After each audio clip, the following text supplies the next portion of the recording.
उस तत्वदर्शी संत की पहचान भी भगवान ने गीता जी में बताई है। यदि उस तत्वदर्शी संत की भी तुझे पहचान करनी है तो गीता जी अध्याय नंबर 15 श्लोक नंबर 1 क्या कह रहा है?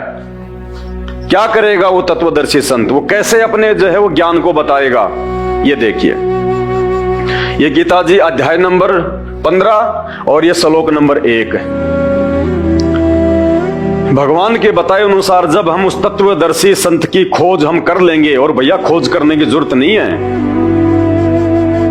आपको तो खोज करने की भी जरूरत नहीं है, आपको तो सीधा सीधा उसका एड्रेस बताया जा रहा है। संत रामपाल जी महाराज, उस तत्वदर्शी संत की क्या पहचान बताई संत रामपाल जी की श्री कृष्ण जी ने? देखिए,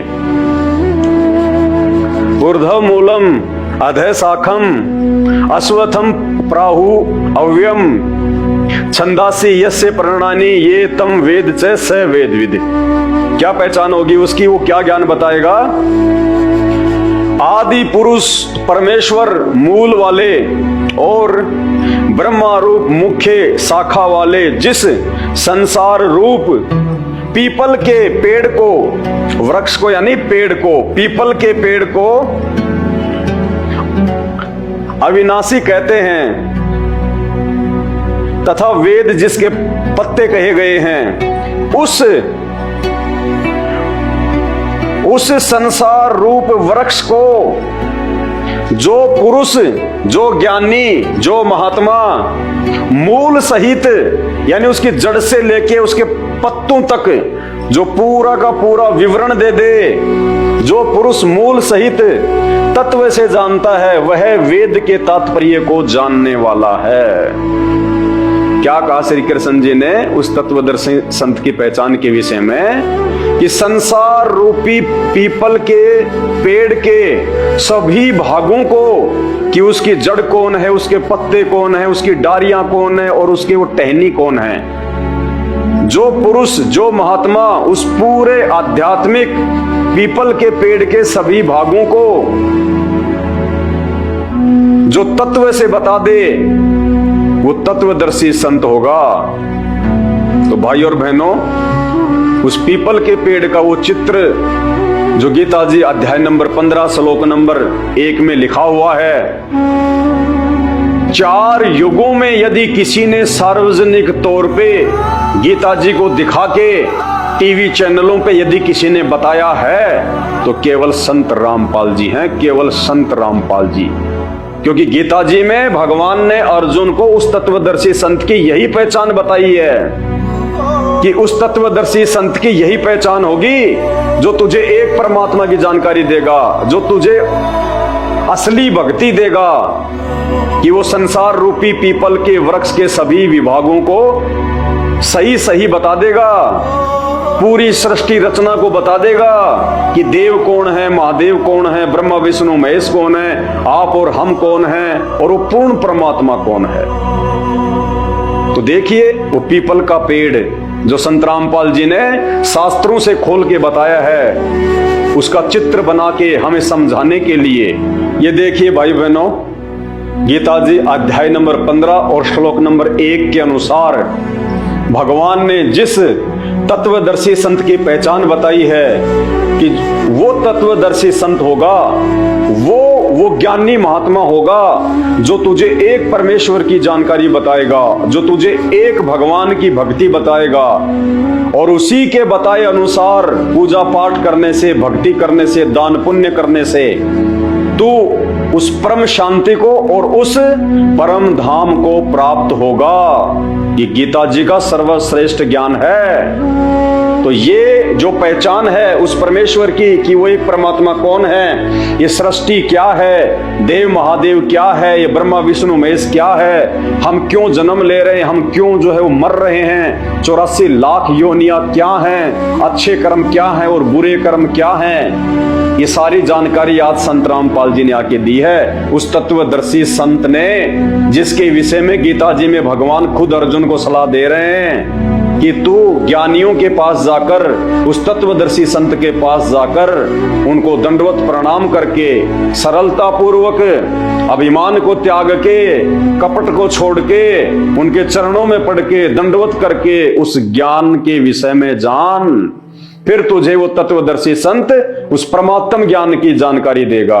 तो सन 1994 से उस तत्वदर्शी संत की भूमिका में धरती पे जिस तत्वदर्शी संत के विषय में गीता जी में भगवान बता रहे हैं, आज आपके सामने प्रकट है। दर्शकों, जगत गुरु संत रामपाल जी महाराज के अद्भुत अलौकिक सत्संग प्रवचनों ने हिंदुस्तान में ही नहीं बल्कि विश्व में एक आध्यात्मिक ज्ञान की क्रांति ला दी है।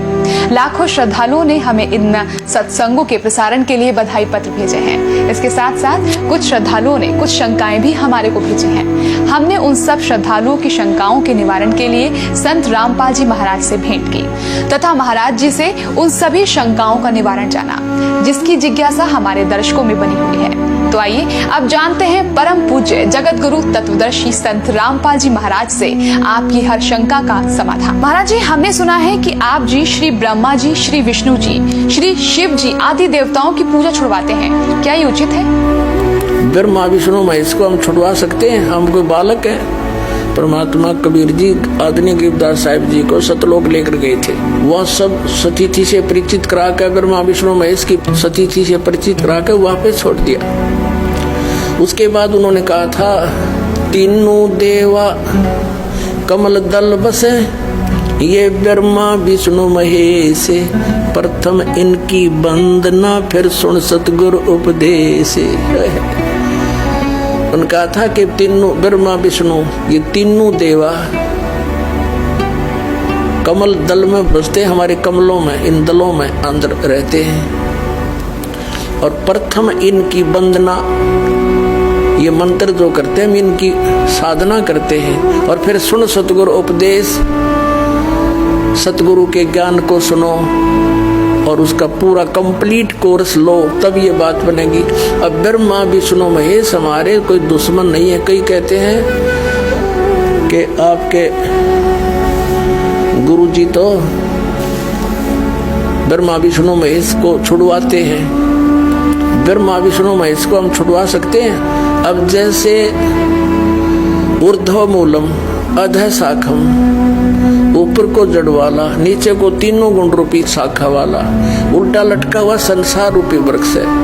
अब इसमें क्या है? ऊपर को जड़ता पूर्ण परमात्मा, नीचे को तीनों गुण रूपी संसार रूपी वृक्ष की शाखा है। तो क्या कोई शाखा को काट देगा बुद्धिमान व्यक्ति?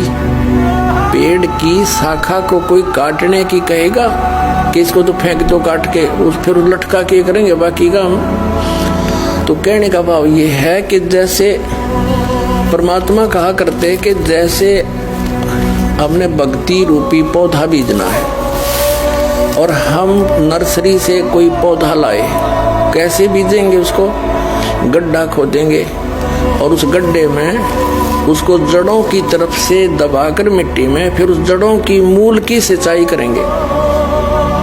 तो मूल की यानी जड़ की पूजा करेंगे हम, तो वो पौधा पेड़ बनेगा, उसकी टहनियां बड़ी बड़ी हो जाएंगी, तीनों गुण रूपी शाखा। तो उन शाखाओं का फल लगेगा, और फल के लिए हम सारा प्रोसेस अपना कर रहे हैं, फल प्राप्ति के लिए हम कर रहे हैं। तो हमने तोड़ने नहीं होते, हमने ऐसे करना है, अपनी way of worship according to the spiritual करना है, शास्त्रों के अनुसार करना। देखना, ये समझ लो हम एक पौधा लाए तो ये है बुद्धिमता। जड़ों को गमले में यानी मिट्टी में डाला, दबा दिया और पूजा शुरू कर दी, सिंचाई। ये जड़ कबीर परमात्मा है इस संसार रूपी वृक्ष की। अब ये हमने जड़ों को पूजना है। इन ब्रह्मा विष्णु महेश की पूजा नहीं कर, हम क्या कर रहे हैं? ऐसे कर रहे हैं। ये बता बालका वाला काम करे क्या हमने? हंसी नहीं आवे? हम ऐसी पूजा कर रहे हैं, उल्टा काम कर दिया हमने। ब्रह्मा विष्णु महेश को हम इष्ट रूप में पूज रहे हैं, गमले में ला दिए ब्रह्मा विष्णु महेश और ये पूजा कर रहे हैं। तो कोई क्या कहेगा? समझदार व्यक्ति ने कहा सीधा कर ले इसने, और वो लड़े, हट जा दूर, खबरदार, तूने क्या कर दिया। अब देखो जड़ छोड़ दी हमने, अब जड़ ऊपर रहेगी तो भक्ति रूपी पौधा सूख गया, ये यूजलेस है। ये शास्त्र विधि को त्याग कर शास्त्र विरुद्ध साधना है, ये उल्टा बीजा हुआ भक्ति रूपी पौधा। और हमने ऐसे करने को कहा तो इसमें इसकी पूजा करेंगे भगवान कबीर साहब की, फिर हमारे शास्त्र अनुकूल कर्म बनेंगे। शास्त्र अनुकूल संस्कार होने से ये फल ब्रह्मा विष्णु महेश ने देना हमारे को, क्योंकि यहाँ के ये प्रधान है, इबिन का फल लगेंगे। अब इसका प्रमाण देते हैं। अपने आत्मा परमात्मा ये कहा करते तुम साधना ठीक करो और फिर आपको लाभ होगा पूरा। अब तुम साधना कर रहे हो उनकी जो आपको कुछ दे ही नहीं सकते। अब जैसे आप किसी फैक्ट्री मालिक की नौकरी कर रहे हो तो नौकरी उसकी कर रहे हो, आपकी हाजिरी लगकर तनख्वाह बनकर कैशियर के पास आती है, अकाउंटेंट के पास आती है। अब तनख्वाह तो देंगे अकाउंटेंट और वो कैशियर, लेकिन वो देंगे आपका वर्क डन, और वो भी उस मालिक की मजदूरी करोगे। तो यदि उस आप लागे अकाउंटेंट और कैशियर की जूते साफ कर उसकी प्लेट धोना, वह नौकरी दी छोड़ आपने, वो खाक देंगे आपको, लोग भाजत चाह बिना प्याओ टाइम पे। तो इसी प्रकार हमने पूजा तो करनी है, मजदूरी तो करनी, इष्ट रूप में तो पूजना परमपिता को कबीर साहब को, और फिर उससे बनेंगे हमारे शास्त्र अनुकूल जितने भी शुभ संस्कार फिर देंगे। यही यहाँ पर जब तक आप यहाँ रहोगे तो यहाँ के ये प्रधान है, इन्होंने हमारा वर्क डन देना है।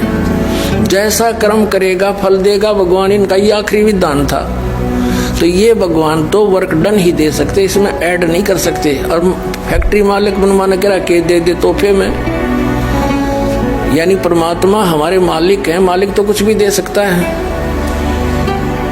अब और थोड़ा सिक्का दिखाते हैं क्योंकि कंसेप्ट इससे जुड़ा हुआ है। इस गीता जी अध्याय नंबर 3 के, ये श्रीमद् भगवद गीता अध्याय नंबर 3 के आपको दिखाते हैं श्लोक 10 से लेकर 15। ये देखिएगा श्रीमद् भगवद गीता अध्याय नंबर 3 के और श्लोक नंबर 10। प्रजापति ब्रह्मा ने कल्प के आदि में यज्ञ सहित प्रजाओं को रचकर कहा था, तुम लोग इस यज्ञ के द्वारा, यज्ञ माने धार्मिक अनुष्ठान, शास्त्र अनुकूल वृद्धि को प्राप्त हो। यह यज्ञ तुम लोगों को इच्छित भोग प्रदान करने वाली हो। 11वें में कहा है, यज्ञ के द्वारा देवताओं को उन्नत करो और वो देवता तुम लोगों को उन्नत करें। इस प्रकार निस्वार्थ भाव से एक दूसरे को उन्नत करते हुए तुम लोग कल्याण को प्राप्त हो जाओगे।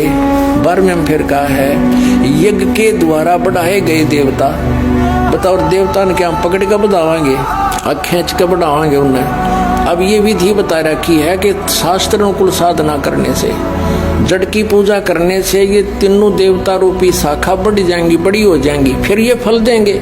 देखिए यज्ञ के द्वारा, शास्त्र अनुकूल साधना के द्वारा बढ़ाए हुए यानी बढ़े हुए देवता, ये तीनों शाखाएं तुम लोगों के बिना मांगे ही इच्छित भोग निश्चय देते रहेंगे। उन देवताओं को दिए हुए भोगों को जो पुरुष उनके बिना दिए स्वयं भोगता है वह चोर है। अब क्या सिद्ध हो गया कि जैसे हम मूल की पूजा करेंगे, मूल की यानी जड़ की पूजा करने से टहनी बड़ी हो जाएंगी, ये देवता बढ़ गए, बड़े होकर ये फलों से लथपथ हो जाएंगे, ये टहनी बिना मांगे देंगे अपने आप, क्योंकि हम मूल की पूजा कर रहे हैं तो अपने आप इनका बस की बात नहीं, देने पड़ेंगे फल हमारे को। आगे देखो, और जो फिर कहते हैं धर्म दान नहीं करते तो वो तो चोर हैं, वो फिर स्वयं भोगता है बिना गुण को दिए यानी बिना कुछ दान किए तो चोर है। 13वें में कहा है, यज्ञ से बचे हुए अन्न को खाने वाले श्रेष्ठ पुरुष सब पापों से मुक्त हो जाते हैं, और जो पापी लोग अपने शरीर पोषण के लिए ये अन्न पकाते हैं वे तो पाप ही खाते हैं। इसका कहने का भाव यह है, अपने आत्माओं यहाँ पर सतलोक आश्रम बरवाला जिला हिसार हरियाणा में पूरे विश्व में एक ये स्थान है जहाँ शास्त्र अनुकूल साधना होती है। अब ये क्या बता रहे हैं, यज्ञ से बचे हुए अन्न को खाने वाले श्रेष्ठ पुरुष संत संत यानी अच्छी आत्मा, तो सब पापों से मुक्त हो जाते हैं। हम सबसे पहले परमात्मा का भोग निकालते हैं, भोजन का भी, हलवे का प्रसाद बनकर आता वो भी, उसको भगवान के भोग लगाकर फिर शेष अन्न को वितरित किया जाता है। तो ये कहते हैं यज्ञ से बचे हुए अन्न को खाने वाले संत, साधु संत भक्त, यज्ञ से बचे हुए अन्न को खाने वाले संत है, यानी साधु संत भक्त आत्माएं, अच्छी आत्माएं सब पापों से मुक्त हो जाते हैं। अब कहने का भाव ये है कि यहाँ पहले भगवान को भोग लगा के शेष बचे हुए अन्न को उसके बच्चों को वितरित किया जाता है, वो महापाप नाशक बन जाता है। तो यहाँ आओगे तो सारी साधना मिलेगी आपने, तो सब पापों से मुक्त आप होगे। ज्ञान सुनोगे, धर्म यज्ञ, ज्ञान यज्ञ, प्रणाम यज्ञ, सारी यज्ञ, सब साधना, पूरा ट्रीटमेंट दिया जाएगा। फिर कहते हैं जो दान धर्म नहीं करते हो तो चोर है भगवान के। जिन हर की चोरी करी और गए राम गुण भूल, ते बिदना बागुल किए वो फिर झूले उल्टी झूल। कहते हैं जिन हर की चोरी करी, भगवान ने जो आपको दान दिया है, धन आपके संस्कार में, उसको आगे दान जो नहीं करता वो तो चोर बताया भगवान का। तो फिर क्या बताते हैं देखिएगा, आगे इसमें निष्कर्ष निकल रहा है। तीसरे अध्याय का हमने ये 13वां श्लोक पढ़ लिया। यज्ञ से बचे हुए अन्न को खाने वाले श्रेष्ठ संत, संत माने आप अच्छी आत्माएं, सब पापों से मुक्त हो जाते हैं। और जो पापी लोग अपना केवल कमाया और खाया वहीं तक सीमित हैं, वो तो पाप को खाते हैं। अब 14 और 15 में एक निर्णायक ज्ञान दे दिया। पहले इनका अनुवाद पढ़ाएंगे इंजीनियरों का, फिर समझ में आएगा। संपूर्ण प्राणी अन्न से उत्पन्न होते हैं। अन्न की उत्पत्ति वृष्टि से होती है, वृष्टि यज्ञ से होती है। यज्ञ इसका अर्थ है शास्त्र अनुकूल कर्मों से जो होता है वो विहित कर्मों से उत्पन्न होने वाले हैं, यज्ञ यानी धार्मिक अनुष्ठान। और कर्म समुदाय को तो ब्रह्मो उद्भवम, इन्होंने ब्रह्म का अर्थ वेद कर दिया है। कोई बात हुई, ब्रह्म का अर्थ वेद कर दिया। ये लिखना था कि देखो हम यहाँ पर आए इस काल के लोक में, तो हमने कर्म करके ही मिलेगा, ना कति नहीं मिले। तो कहते हैं ये कर्म लगाए ब्रह्म ने बनाया विधान यहाँ का, और ब्रह्म की उत्पत्ति हुई परम अक्षर ब्रह्म से, उस परमात्मा से, सच्चिदानंद घन ब्रह्म से। इसका अर्थ तो ये है, लेकिन इन अज्ञानियों ने कुछ ज्ञान तो था नहीं, सारे उल्टे अडंगे अड़ा दिए। ये देखिएगा, कर्म समुदाय को तो वेद से उत्पन्न नहीं, ब्रह्म से उत्पन्न हुए।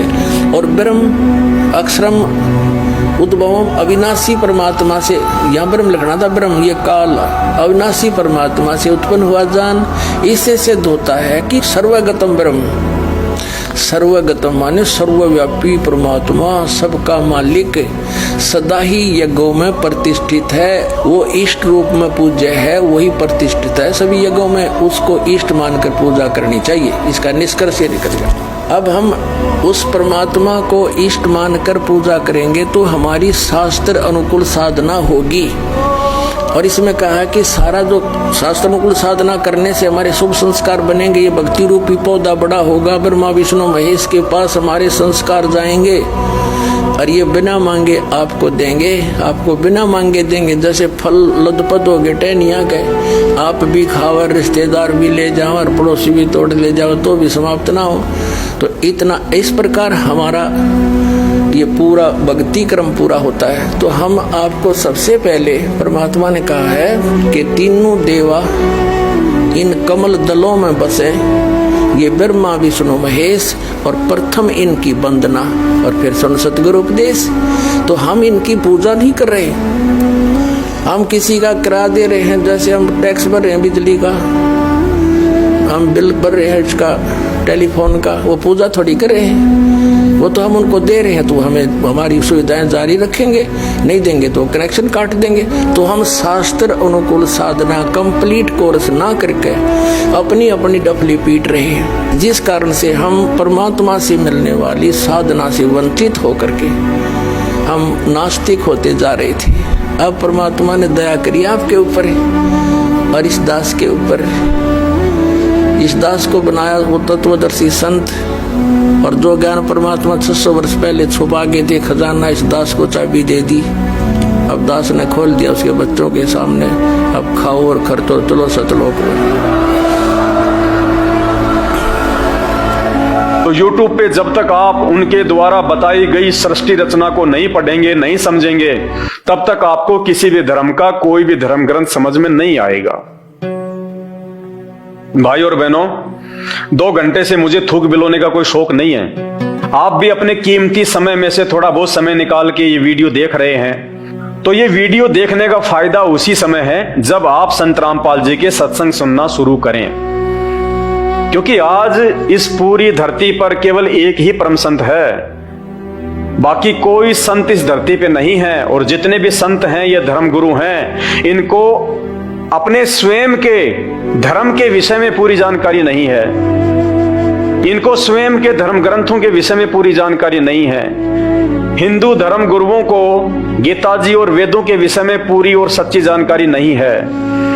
मुल्ला और मौलवियों को मुसलमान धर्म के विषय में, कुरान शरीफ के विषय में, तौरेत जबूर और इंजिल के विषय में पूरी जानकारी नहीं है। जितने भी पादरी और पास्टर हैं, इनको बाइबल के विषय में पूरी जानकारी नहीं है। सिखों को गुरु ग्रंथ साहिब के विषय में जानकारी नहीं है। ना ही बौद्ध और जैन समाज को अपने अपने धर्म ग्रंथों की जानकारी है। ये सारी जानकारी संत रामपाल जी ने सभी धर्म के मानने वालों को दी है।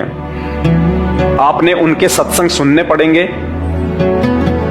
और सत्संग सुन के आप विचार कीजिए कि आपको मानव जन्म क्यों मिला है।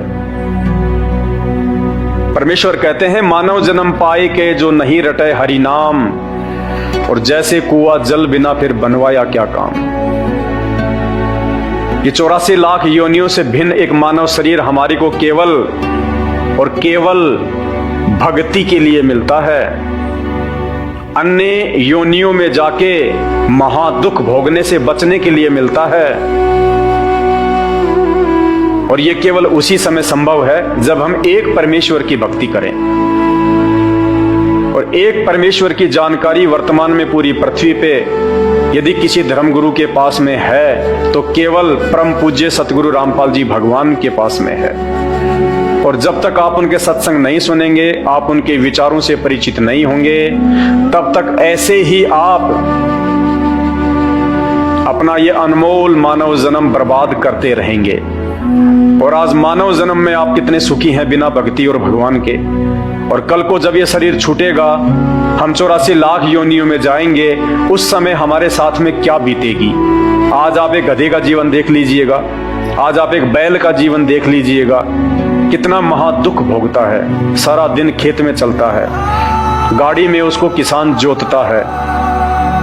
एक गधा सारे दिन ईंट के भट्ठे के ऊपर कितनी मेहनत करता है, सारा दिन ईंटें ढोते रहता है।